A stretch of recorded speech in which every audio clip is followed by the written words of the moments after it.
Welcome to E360 TV, the live streaming and on-demand destination for influential voices and enlightened audiences. We offer trending, grassroots, and purpose-driven content across a diverse range of interests. E360 TV is more than just watching programs. We offer the ability to interact with live shows connecting audiences to real, authentic influencers and storytellers while streaming to millions of devices.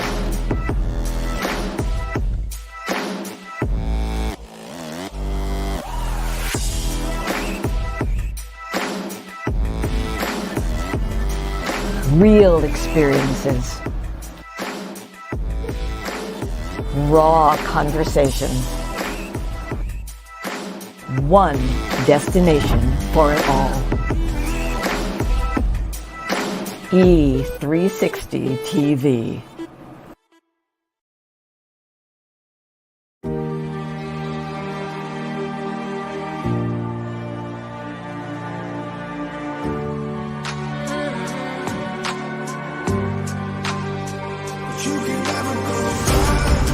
Because now I know when something happens in our lives that is unexpected, you have to go into it in order to ever have any hope of coming through it. So when you go, guess what? When you come out the other side, you grow.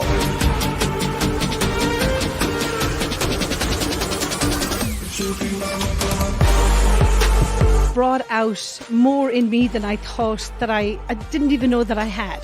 That has given all of us a great hope for what we can do with our own messages, our abilities to deliver, but most importantly, to deliver it in an authentic and very, very intriguing way. Have you ever been in something or felt something where the only way you felt you could deal with it was to leave, get away? I thought that was the meaning of control. It took me 4.5 years to stop looking around the room of my life, of my journey, of my purpose, digging in cushions for a remote that never existed. Looking, re-looking, going back and upgrading, bringing in and pulling out things that do not serve you must go.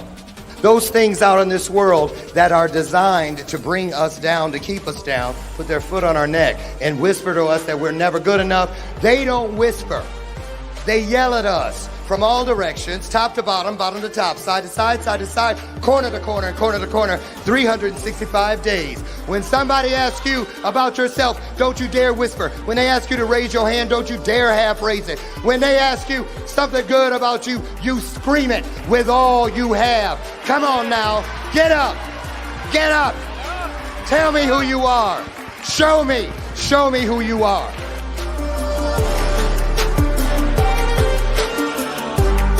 Greatest truth of all, that not everyone has to remain lost.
don't see.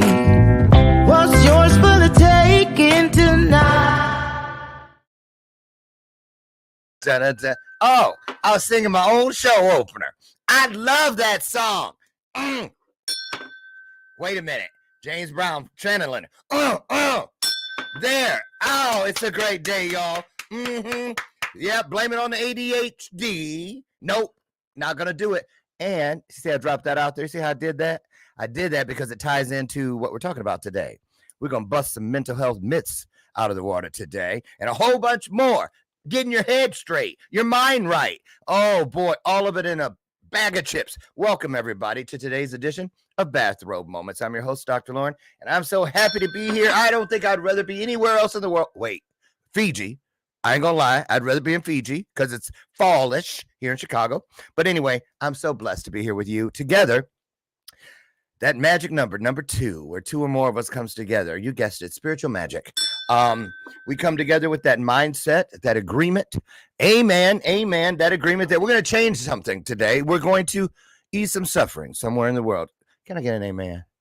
Okay, there you go. Listen, I want to say this to everybody here. You hear that? That's the bell of purpose. It even says it on it. It's engraved.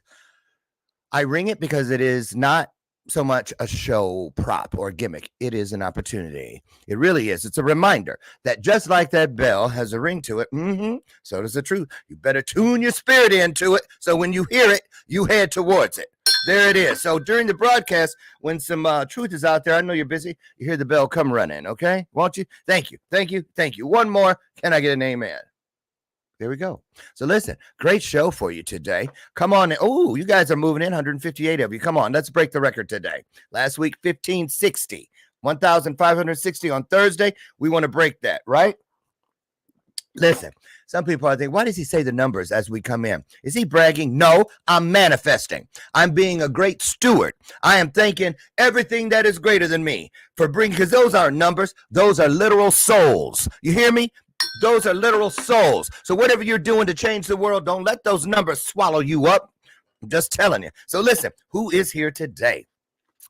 You know I love people with 3 names. Lauren Michaels Harris, Virginia Dale Manning, Will and Jada Smith. Oh, wait, that doesn't count. That's different. Okay, public school. Sorry, I get in there sometimes. Anyway, we have a great show for you. Today's guest has done so many things. She really has. She is a licensed therapist. She's a licensed therapist. She's a podcast host.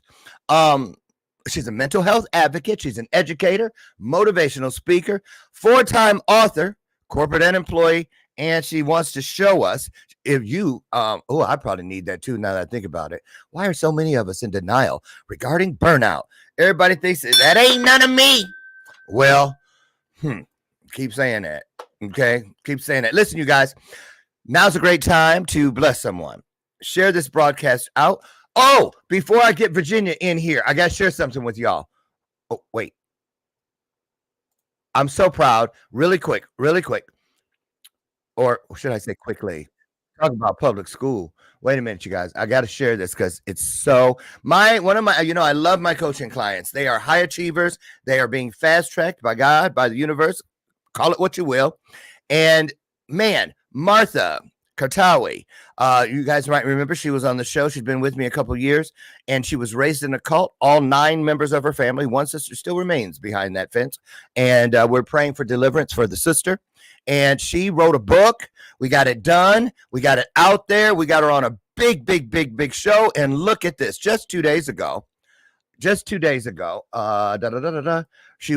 dropped the episode. And in just 2 days, you guys, she's got 51,000 views. That qualifies as going viral. And I'm just so excited. And I just want you guys to hear just a bit. Listen to this. So you can go over and watch it. Tortured for 8 years inside of a religious cult. Of you, and it kind of reminded me of the confessionals that we had to do in Mormonism, where bishops asked too many questions. Are you comfortable talking about that experience? Sure. So it was a summer, and I had spent the summer at the compound, and this boy had taken advantage of me and we had gotten caught. We didn't know we had gotten caught, but it got reported to Cultman. And so that weekend, when Cultman came back to the compound, he pulled both of us into this private room. And you were 11. Yes. Okay. And we were pulled into this private room, and he, both of me and the boy sat on either side of him on our knees, so prostrated on our knees, and he sat Indian style, side saddle. And he started asking questions. He asked me, you know, had he touched me? But he went in such graphic details, and I didn't know to lie to him. I didn't know that I had an option to lie, but the boy was not honest. And so it became this like grotesque, disgusting confessional where Cultman was asking me, I'm 11 years old, and he's asking me these questions about penetration and about fingers and about penises and about the way that it made me feel. Ooh, see, no wonder. I'm telling you what, get over and check that out. Seriously, you guys, Martha Katawi, her book is entitled Glory, and we'll drop the links to her book as well as that video, that interview at the conclusion of today's show. It'll be in your comment section. So anyway, let's get Virginia Dale in here, and I'm just so proud. That's why I had to do that. I give people their flowers. You know what I mean, right? Ringing the bell. Listen, she's coming down the hall. Get your questions or comments. Everything as she pours into us. Here she comes, Virginia Dale Manning.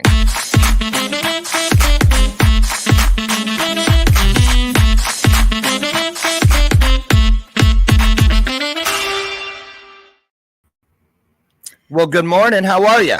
Good morning. I'm so excited. This whole introduction you had is just full of energy. That energy is off the chart. Okay. Oh, thank you. I love me some energy. That's true. Virginia, where are you in the world? I think I hear a New York City accent. I am in Houston, Texas. Texas? So, What? Yeah. Girl, shut your mouth. You want some barbecue? Some of this good old Texas barbecue over this way out here today? Is that a Texas accent? Are you a native? I am a native of Texas, but I'm not sure if this is a Texas accent or if it comes from my genes from Florida. Because I remember when we first talked, you remember you brought that out to me like, you thought I was going to say scrimps, but I didn't say scrimps. I say I'm not that type of country. I love your dialect, we'll call it. Your accent. I think it's absolutely endearing. So listen, here's what we like to do here on the show. I'm going to dip out for about 60 seconds, and I'm going to let you just pour into everybody during that time. Create your own vibe with the audience. And then when I come back, most likely I'll pick something out of what you said to get us started. That sound okay? It's on point. All right. All you, take it away. All right. Good morning. I am so excited to be here with you this morning on Bathrobe Moments. Now, that name is very peculiar, right? You've never heard of anything about Bathroom Moments. So when I read the title of this podcast, I was thinking about bathroom moments, like I was trying to figure out, where would that come from? What does that mean? Girl, did you say bathroom? Oh, I'm sorry, bathrobe. I was like, don't get me kicked off TV. Like, you hear about that freaky man with a girl. Keep going. Okay. Bathrobe. Thank you for correcting me. See, we all need some correction these days, right? Bathrobe moments. So when I saw that and read that bathrobe moments, I thought about two things, and it kind of relates to mental health. One thing is that in the bathrobe, when you have your bathrobe on, right, you could take it off and reveal some things, right? So your bathroom moment, or as we say in the mental health world, your bathrobe moment can be when you cover up, right? You're covering up with your bathrobe. So today, I want you to think about how you're going to wear your bathrobe after we talk about these myths about mental health, right? Are you going to take off your robe and get the mental health care that you need, or are you going to continue covering up with your robe for your mental health wellness? So let me introduce myself a little bit. My name is Virginia Manning. I'm a mental health therapist with a mission to educate and empower 2 million people about their mental health. Well, all right then.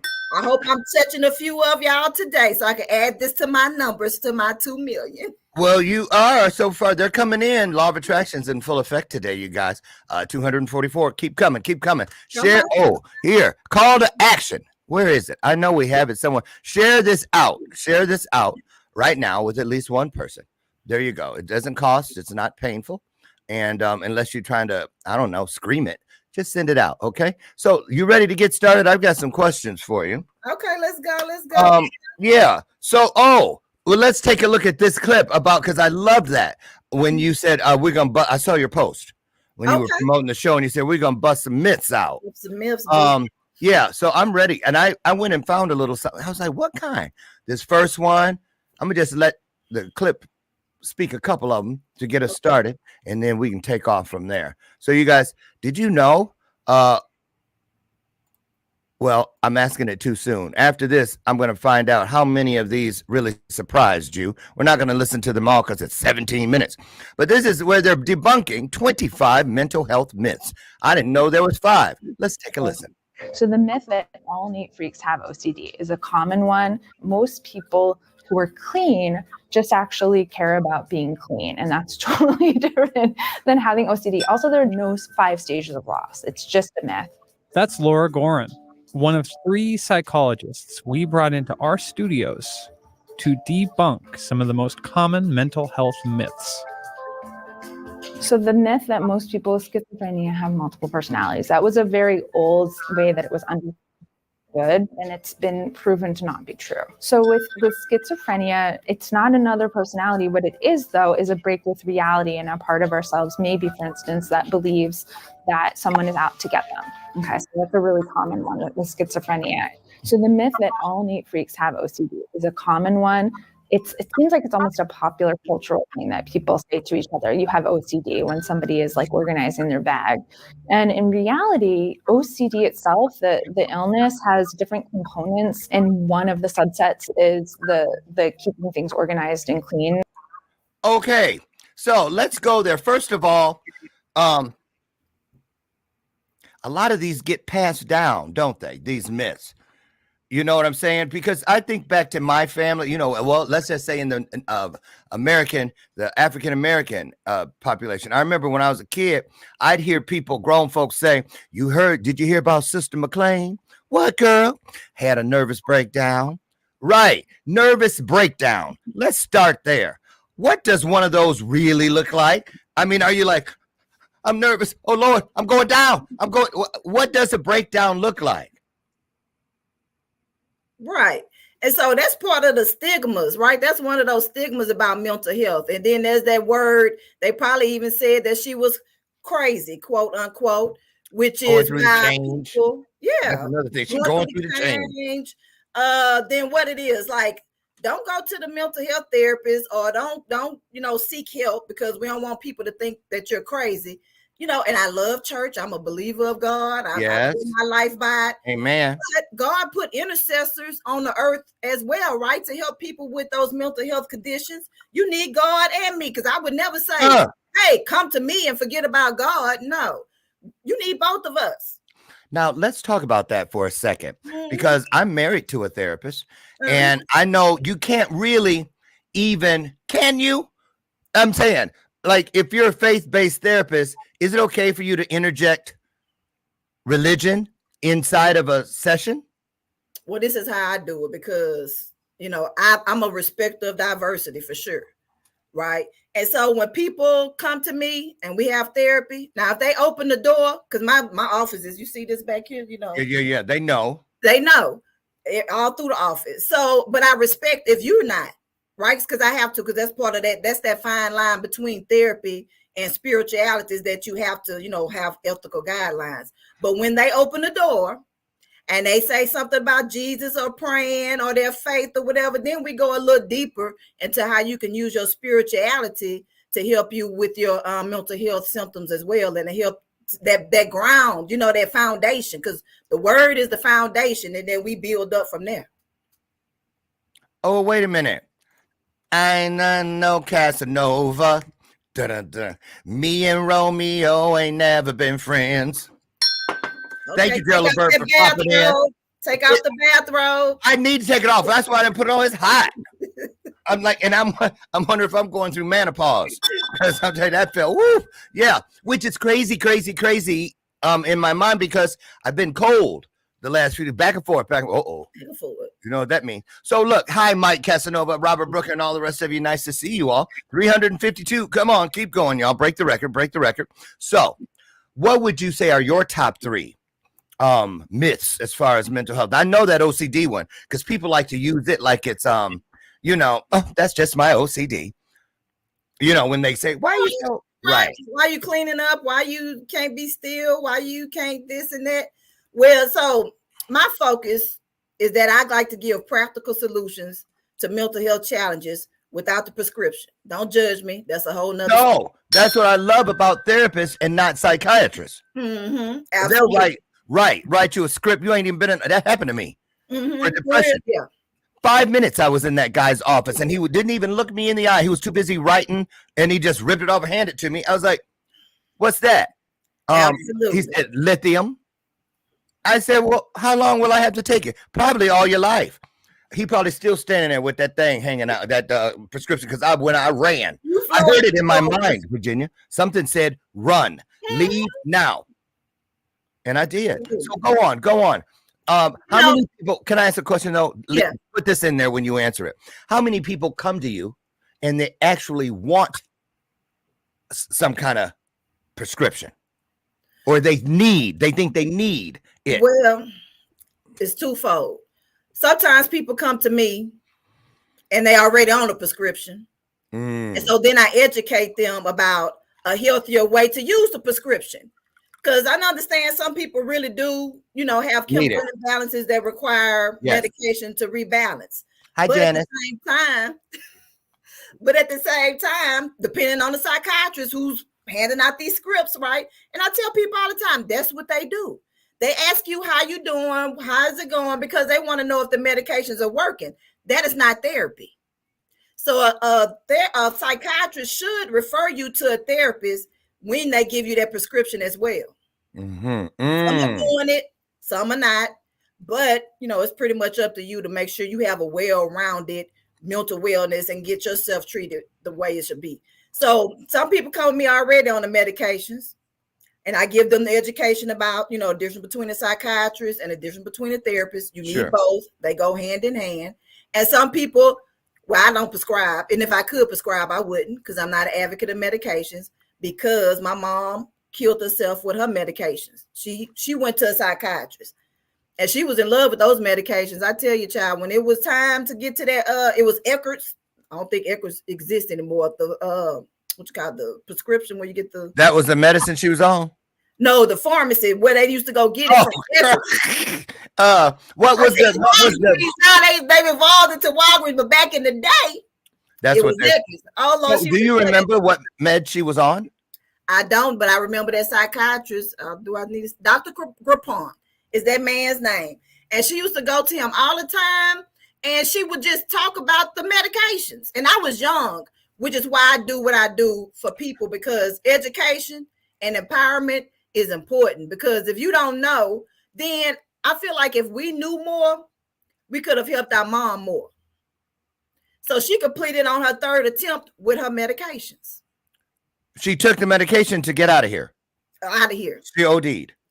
OD'd. How old was she, Virginia? She was 45. And what year was this? What year was this? I'm trying. December 1st, 1994, on her mother's birthday. Oh my goodness. Okay, so let's talk about that for a second, if we could. Now, you were already a therapist by that time. No. I was still 20. I was 24. In the 90s? Yeah, 1994. Girl, you a baby. I can't stand you. I'm just playing. She's like, don't hate me because I'm beautiful. I don't. Good. So, but let me ask you. So, were you already in the mindset of this is what you're going to do? What were you doing in the world? What were you doing in life when this happened? When that happened, I was still a college student. And what was your major? It was English. And then after this happened with your mom, what did it become? it didn't become anything. It became my struggle to overcome her mental health issues and her suicide. So I had to deal with the grief. I never had a thought or idea of being a therapist, but God already knew what he was doing with me. Wow. For such a time as this, right? And so I finished school, became an English teacher. In school, as a teacher, you giving therapy, you a counselor, you helping kids, especially, you know, I was always in a low socioeconomic school. So, you know, our kids had problems. Yeah. So I was doing more therapy already than teaching. And so I went to be a school therapist, got that taken care of complete, couldn't get a job. This is all God's will. I wasn't mad. He was leading me where he needed me to be. Right. Couldn't get a job as a school therapist. So I'm like, forget this. I went back, took 3 extra hours, got my LPC to be a licensed professional counselor. I resigned from the school district, went and continued pursuing my mental health career. But I didn't put it together until, you know how they always saying, like, what's your niche? Why did you become a therapist? And I think I was suppressing my connection, her mental health with who I am and what I was doing. But it all came together. And I'm like, you know what? Because I had to deal. No, I know what the problem was. I didn't deal with her death yet. I didn't deal with her death. You know, it took me a long time to tell people that my mama committed suicide. I could not say this that I just said. I could not say that for a long time. Why? Stigma, shame? What was it? Stigma, shame, like, oh, you couldn't help your mother? What kind of therapist you? How did she commit suicide? You didn't know? You didn't know she was having problems? You didn't know she was depressed? I wasn't a kid, but I was a teenager that lacked the education that we don't have in certain communities. What about this piece? Now, how many siblings in your family? I have an older sister and a younger brother. So the 3 of you had to deal with this. The 3 of us. So I'm pretty sure because you're individuals, all 3 dealt with it differently.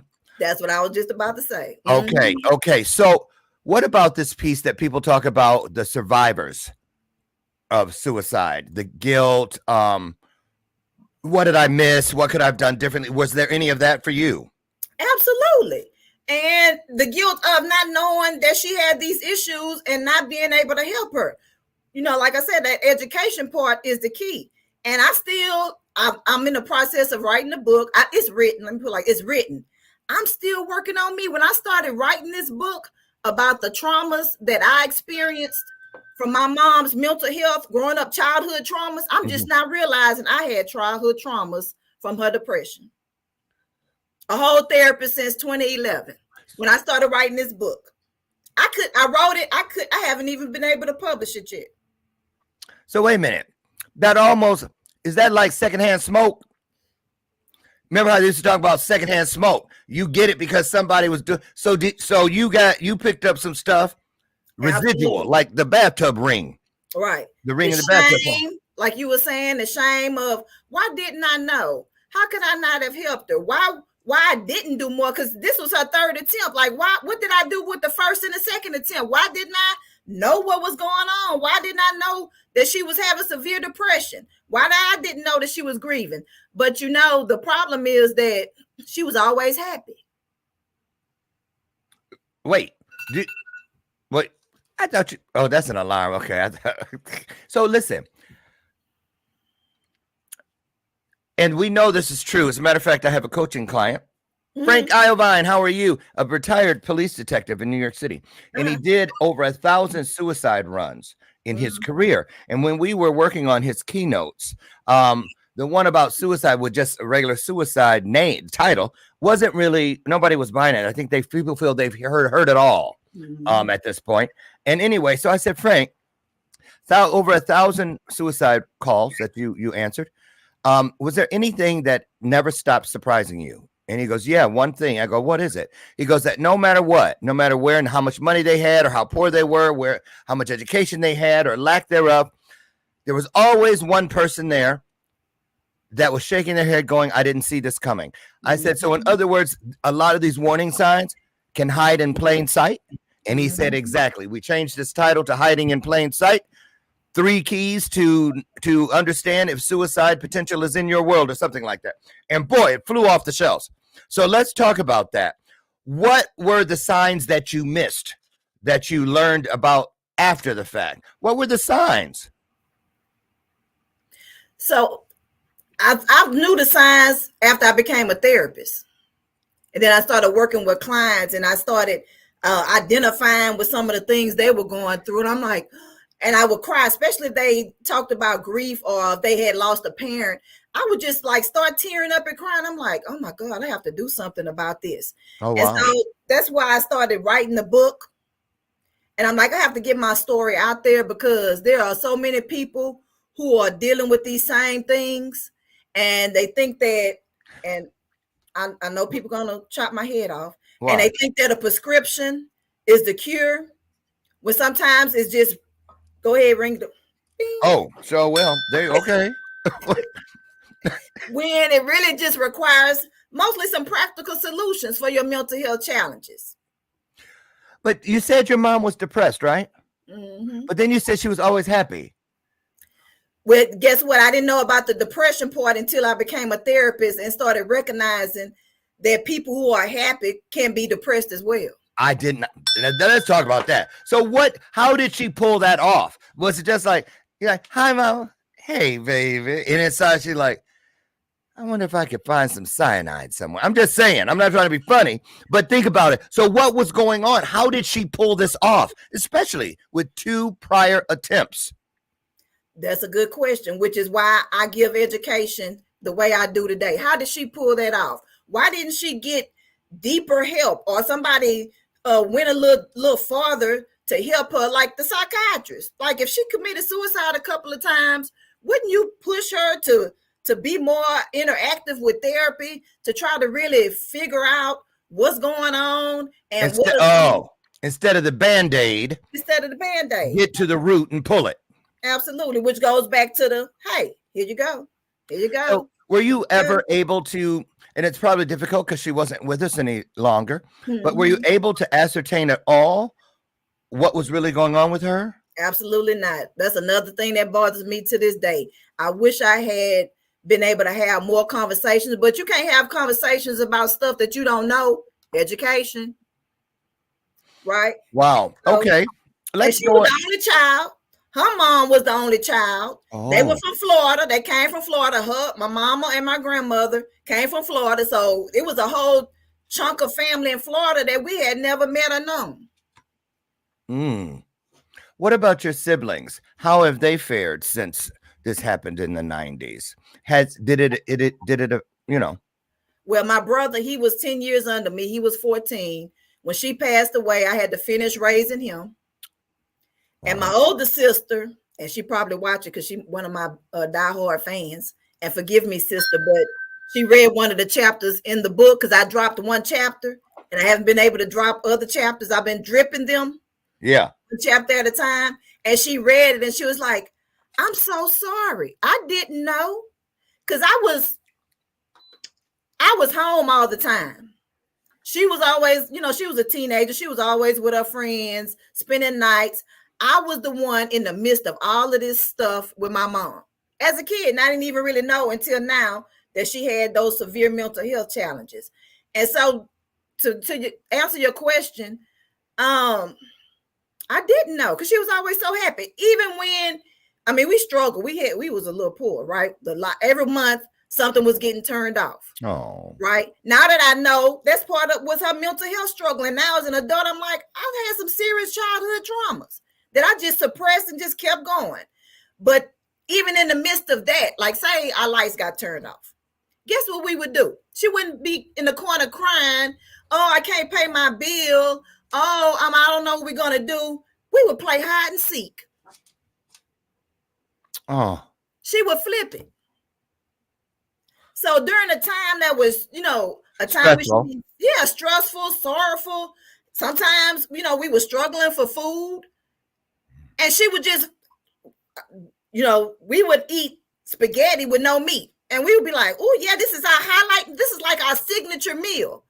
Spaghettis with no meat, not knowing that because we couldn't afford meat. Well, wow. So So she that's turned it. that's my part of, you deserve to thrive, not just survive. And that's what we was doing, surviving. So in your work today, Virginia, do you ever see signature behaviors that you remember? Oh, my mom, you sound just like my mama did, or this, any other. Do you find that your experience with her helps you from time to time in your practice? Absolutely. And you probably can't see, but there's a picture of her hanging in this office.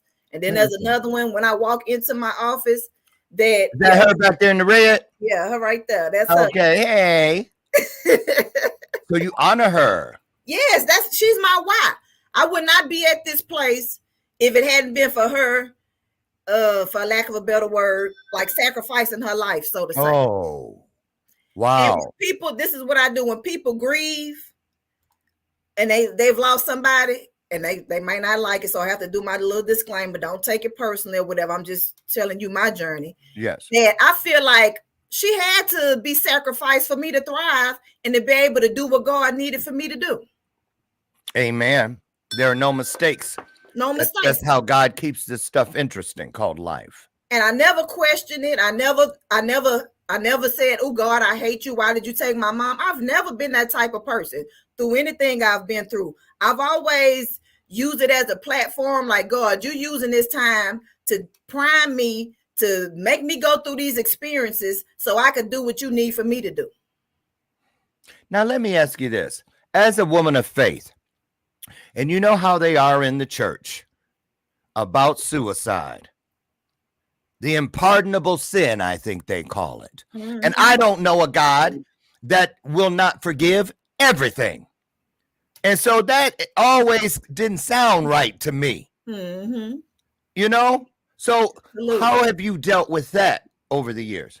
Well, that's part of those societal norms, those stigmas, those stereotypes that they place on us that keeps us from seeking the mental health that we need. Now, I've grown a lot. Even a lot of things in the church, are questionable, right? People say, okay, well, the Bible didn't say this, the Bible didn't say it. But I don't charge the person up because that's between them and God. If they believe certain things that they believe, or don't go to therapy, or you're going to go into hell if you commit suicide, I just have to be obedient in what God tells me to do. Whatever you're going through and whatever how you interpret in the Bible and whatever you're going against or whatever, like from I love diversity. So when people go against diversity, that's between them and God. I got to do what God told me to do. And I'm not trying to let you distract me with your individual thoughts and stigmas and stereotypes, because that's all it's going to do is try to distract me from my goal and what God has in store for me. So I'm going to let you and God do what y'all have going on with what your thoughts and feelings are. And when I go to church, because I'm in a church that a lot of times has said, don't go to therapy. Pray about it. You don't need a therapist. We were just talking about that yesterday. I had a woman of faith on the show, and I was like, that's what bothers me a lot and even in my own family, because I was raised in the Seventh-day Adventist family, so you already know, right? And the answer to everything is, I'll just leave it at the feet of the Lord. And I'm like, he wants you to do stuff. But look at it. This is how I compare, because you tell people not to go to a therapist. Therapists are intercessors, just like pastors are intercessors, right? And what about the doctor? Do you tell yourself, don't go to the doctor? Pray about your illness? Right. You go to the doctor. Do you say, I'm not going to go to the dentist. I'm going to let my teeth, God's going to clean my teeth for me. I don't need to go get my teeth cleaned. No. Good point. Do you say, I'm not going to go to the lawyer, this legal matter I have, God's going to work out my legal matter? No. That'll be in court for me. Right. Okay. Keep thinking that. All right. So what's the difference between a therapist? Great point. Great point. So throw another one of those myths out there so you can bust it up. What's another myth common that people get wrong? Let me see. So the statistics about mental health, that therapy isn't just about treating mental illness. It's about your personal growth, healing from trauma, learning how to navigate life's challenges. And most people think that going to therapy is not normal. If you go to therapy, something wrong with you. Labeled as crazy, those types of things. So that myth has to be broken because therapy is for everyone. It's for high achievers. It's for the stay-at-home mom. It's for the student. It's for the professionals. Mental health does not discriminate. And just because you seek mental health, this is one of the stigmas that it means you're weak. Great point. Great point. Actually, it's a sign of strength, because if you can identify where you need help at, where you need support at to get to your next level living, you're winning. Right. Well, you know, when I was a kid and I was in foster care and I would hear people talk about therapy, and I really thought when I hit 18 and became an adult, even at that point, I don't think I understood what therapy really stood for until I was in the middle of my swamp land and it was sinking fast. And I didn't have anything to reach for until someone told me therapy. And I'll say this. I had thought that therapy was for rich people who were white. Absolutely. Because they throw it out there. A lot of people, not trying to be, I'm not some racist or anything, but I'd hear people with affluence and stuff, you know, well, my therapist says, and it was almost like my caterer, my makeup artist, my travel agent. They threw it out there like my housekeeper, my butler, my therapist. You see what I mean? Wave it. Yep, over here. Ain't nothing wrong with it. But in our culture, some cultures, I know I can only speak for one I am, and I'm a Black person. It's like invisible. Invisible. What about that OCD thing that they were talking about in the clip? Well, OCD, my thought is, first of all, you have to recognize what you have going on, right? Why am I a stickler for the dishes have to be washed? Or why am I stickler for, you know, the room has to be organized all of the time? Now, a lot of things we go through come from childhood. Okay. So sometimes it could be because you were in a household that you always chastised for leaving your plate on the table or something.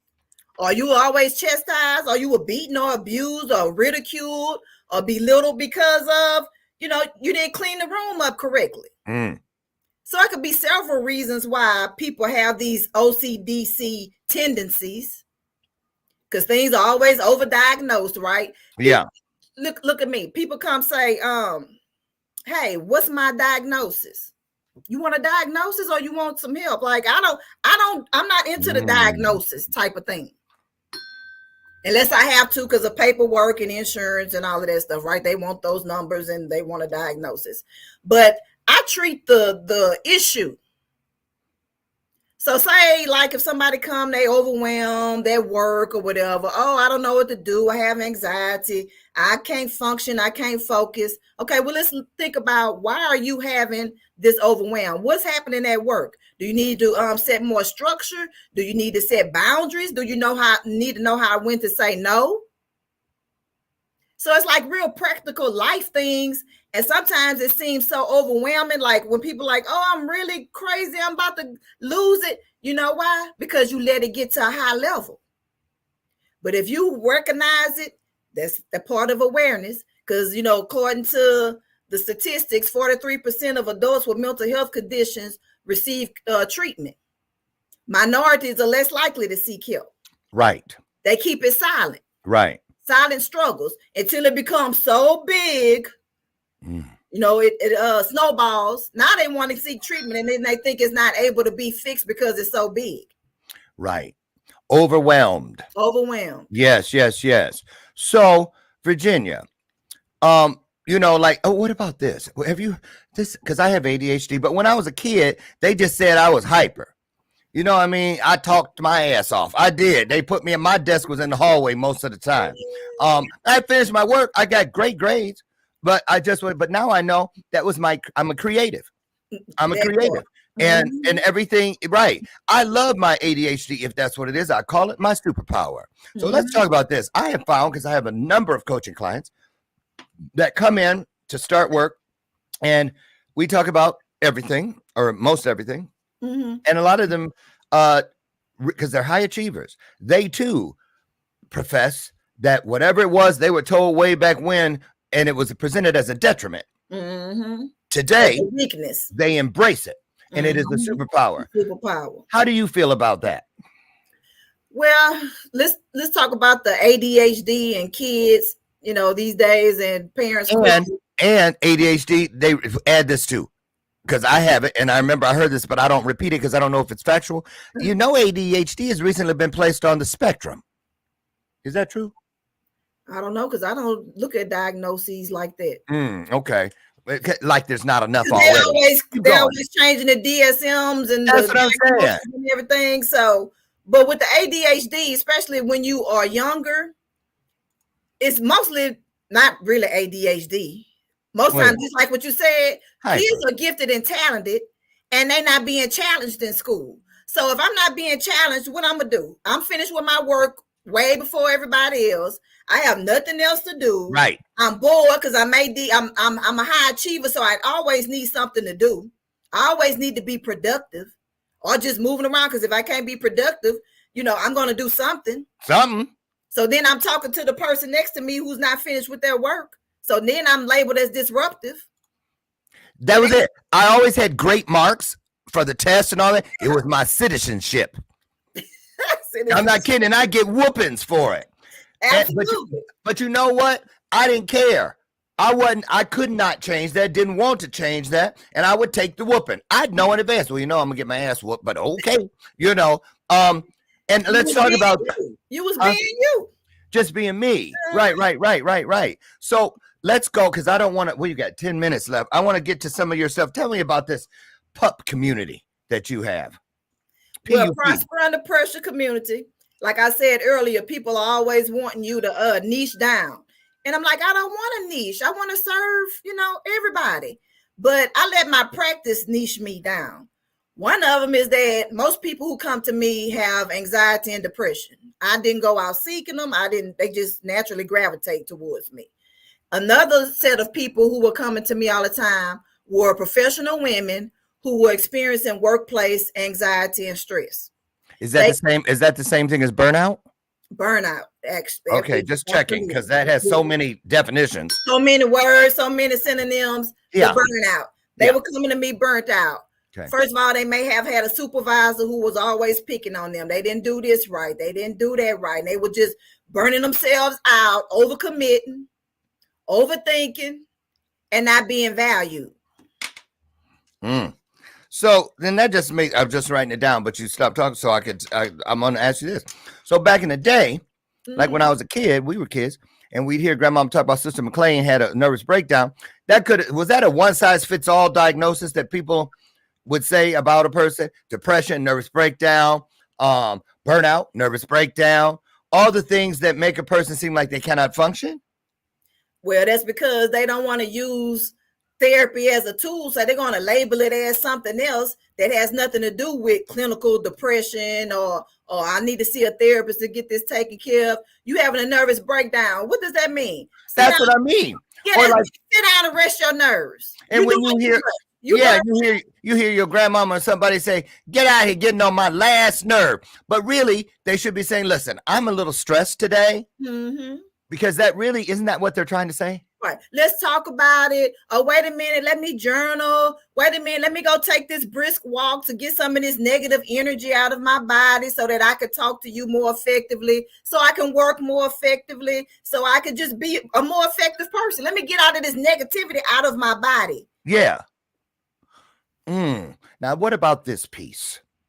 A lot of people that need this, they can't, even if they want it, they can't get it. Why? Because they don't have health insurance. So what does a person do that knows they have a mental health issue, is open to therapy, but they have no road to the door or no means to acquire it? What do they do? Well, depends on it's two type of people. Do they have a job? Well, they could. Let's just, if there's two examples, because some people have jobs and don't have insurance with it. Right. So if they have a job and they, the premiums are too high or whatever, sometimes, most of the time, companies have what we call EAPs. That's employee assistance programs. Most of them should have them. I've never really seen a company, especially a high level company, even low level companies, with EAPs. And with EAPs, you get free therapy sessions. Sometimes it's 3, sometimes it's 5. It kind of just depends on what contract they worked out with the company. Okay. So if you don't have insurance, employee assistance program. And guess what? They've been that poster of the employee assistance program been in that break room, that lunch room for centuries. It's dusty and torn up and everything, and people don't pay attention to it, which goes back to what you said, because they don't think it relates to them. They're like, EAP, oh, that's not for me. I don't qualify. I'm just a worker. No, EAPs is for everybody, especially for if you don't have insurance on the counseling side. It don't provide the medical and everything. Yeah. You get other resources, especially mental health. Well, now that I think about it, I believe, this is just my opinion, but and when I was speaking in Savannah, Georgia, University of Georgia, and one of the breakouts was something called the Poverty Simulation Project.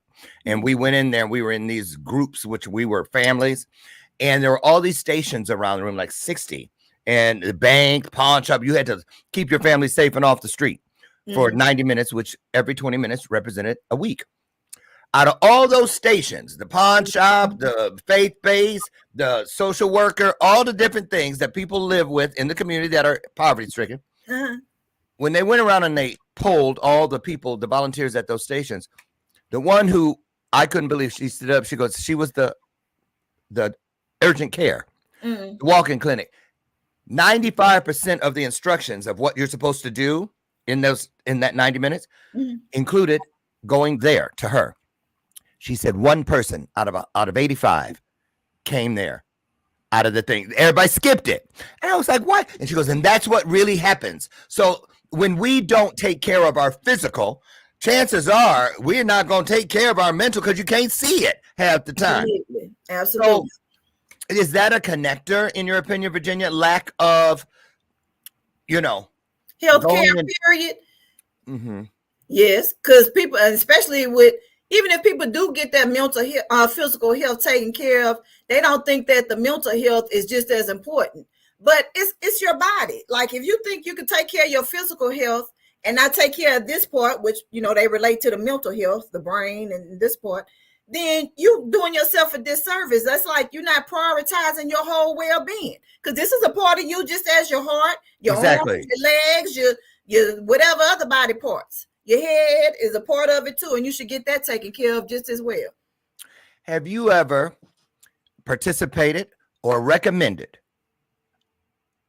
an intervention where family and friends come and they say to a person, remember, there was a period, a brief flicker back there in the past where you'd hear about interventions. Usually it was when somebody tried to get, pull somebody out of a bad situation or whatever. But how important are those? Are those still a thing? Is that a thing people still do? The intervention, I've had people call to schedule appointments for other people, but I don't like to do appointments like that, because if that person doesn't agree to take care of themselves, it's not going to work. It's just like substance abuse, which is kind of like what you're saying. What was that show that they used to do the interventions with their loved ones? Yeah, that one. Exactly. I wondered. See, it was like a flash in the pan, and I wondered, was that just a phase, or are people still doing that? Well, I haven't seen people doing it that much, unless they're doing it in private. Of course, they have their family powwows, and they like, okay, well, let's take such and such to therapy. And mostly in marriages is probably where it's at the most, like when couples are together and they trying to work out their marriages, and one person say, okay, well, set up the therapist, call the therapist, and I'll just show up. And then they sitting in therapy. That's it. You told me to call the therapist. Yeah, they're not participating. They're a spectator. It's just a spectator. Why? They didn't really want to go. Sometimes people do things just to shut the other person up. I heard that. Now listen, we got a couple minutes left. I don't want to miss this. First of all, tell me what this means. I saw a post you had where I love it, when you said, what is your golden time of day? What is the golden time of day? I want one. Well, first of all, that was in tribute to Frankie Beverly. The golden time of day. I didn't know that was, nope. Because he passed away. So I kind of twisted it, and then what I had pictures of my grandkids.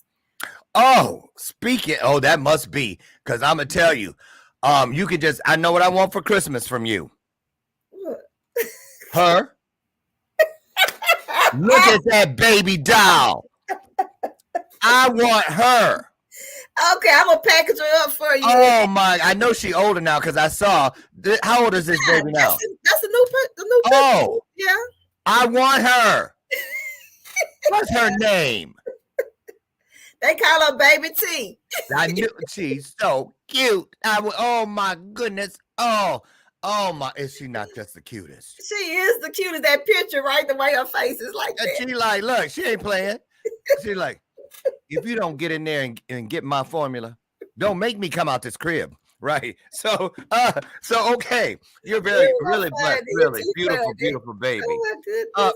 Let's talk about real quick. Let's finish up with this one. You have a book called 365 Pushes, and I love the title, Motivation to Overcome Any Obstacle. What was the well, we know what the motivation for the book was, but it sounds like it's like one for every day. One for every day and a few extra ones. So when I was beginning to in the beginning of developing my career and my mental health practice, as part of my social media, I would put a motivational quotes every day out there. And so what I did, I saved them and I compiled them and I put them in the book. Nice. Where can people find the book? It is on Amazon, along with my other couple of books. So it is on Amazon. Of course, I have some in the office, but the fastest way to probably get it today is through Amazon. Okay, through Amazon. What's coming up for you around the bend the rest of 24, and what can we look out for in 25? What are your goals? To empower 2 million people about their mental health. That's my goal. That's my mission. I'm trying to hit every platform I can. I'm trying to expand my reach. I'm trying to educate and empower because I really feel that people have to overcome those barriers with the stigma, societal norms, and stereotypes that prevent them from seeking the help they deserve. Amen to that. Love, love, love, love, love it. Oh, this hour literally flew by. It really did. And so I just want to say thank you, Robert, Booker. Thank you, Janice, and all the rest of you. Thank you so much for coming in today. I hope you've gained some insight today.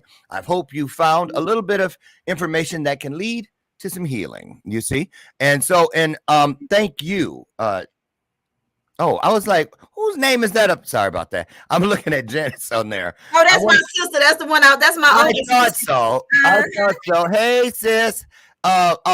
She said my name. Thank you, Janice. Thank you so much. Listen, I just love the work you're doing. I love the way you do it. You make it very accessible. You're very approachable, not intimidating. And you just break it down. Just break it down. Keep going, keep growing, keep showing. And listen, I want to say to all of you out there, get out today. Find your highest self in this day. Concentrate on today, Tuesday. Find one E and one R. And trust me, hold it close because you will take great to greater. You'll take bright to brighter. You'll take strong to stronger, bold to bolder, and my personal favorite, kind to kinder. And be kind to yourself and to others. There you go. All right. Thank you so much. We'll see you again. Hang out backstage for a minute. I want to talk to you about something. And you all get out of here. Go on now. Don't let my screen door slam on the way out. And remember, I'll meet you, God willing, tomorrow, right over there on the front porch where you and I can have another illuminated conversation. And I tell you every day, I love, love, love you. And there ain't a damn thing you can do about it. I'll see you. Bye, you guys. Have the best day ever. I love you. Bye. Thank you, Virginia. Great job. Great job.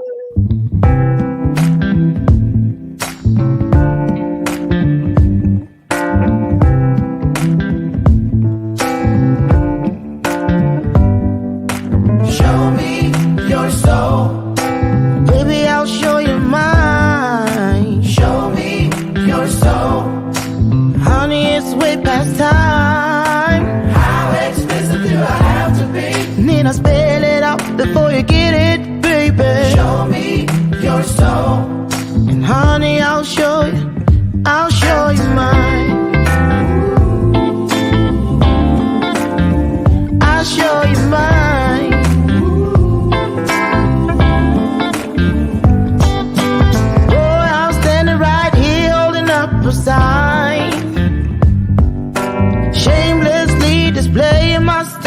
smile.